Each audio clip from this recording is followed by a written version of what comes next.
မန္တလေးတိုင်းဒေသကြီးဝန်ကြီးချုပ်ဦးမျိုးအောင်ဟာတာဝန်ရှိသူများလိုက်ပါ၍မေလ13ရက်နေ့ကပြည်လွေမြို့သူမင်္ဂလာစီညံတော်စီ6ထပ်အစင်းမြေဈေးသစ်တိစောက်ရေးစီမံကိန်းသို့တွားရောက်ကြည့်ရှုရာစီမံကိန်းရှစ်လေးဆောင်မှာတာဝန်ရှိသူများက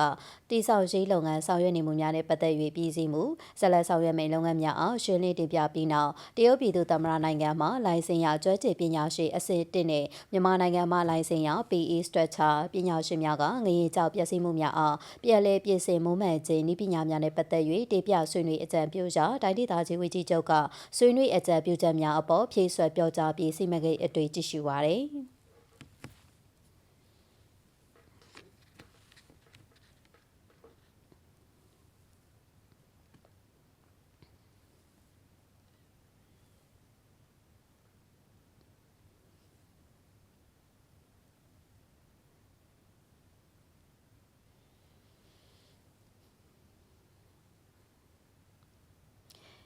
နောက်ကျွန်းတပင်ကြီးရွာဝုံဝွန်ကြီးရွာအုပ်စုမှာတောင်သူများရဲ့ဖူစာပြောင်း499ဧကစိုက်ပျိုးရှစ်တန်းနေမှုကိုလက်ကောင်ဝုံဝွန်ကြီးရွာအုပ်စုမြေကြီးကြီးရွာရှိရွှေကောင်းကင်ကုမ္ပဏီလိမိတက်ရဲ့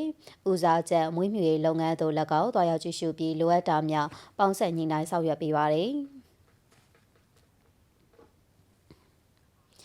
နောက်ပွဲကောက်ရေးတကွန်အပန်းပြေစကန် B4 အတွေ့ရှိရေသက်စေအနေစိတ်ကတိဆောက်ပြည်စည်းမှုကိုကြည့်ရှုစစ်ဆေးက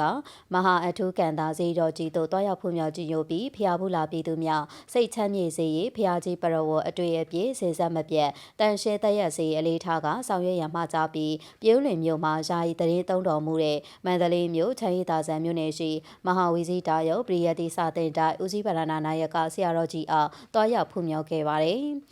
နောက်တိုင်းဒေသကြီးဝန်ကြီးချုပ်ဟာမန္တလေးတိုင်းဒေသကြီးအတွင်းငရင်ဘေးတန်တဲ့နေရာများမှာကုညီကယ်ဆယ်လုပ်ငန်းများနဲ့ငရင်ဘေးတန်တဲ့ပြည်သူများအားထောက်ပံ့လှူဒါန်းရတဲ့အတွက်လှူဒါန်းငွေကျပ်3,500ကိုမန္တလေးတိုင်းဒေသကြီးအစိုးရအဖွဲ့ရုံးဧကမဆောင်မှလက်ခံရယူ၍ဂုဏ်ပြုမှတ်တမ်းလွှာပြက်လက်ပေးခဲ့ပါတယ်ရှင်။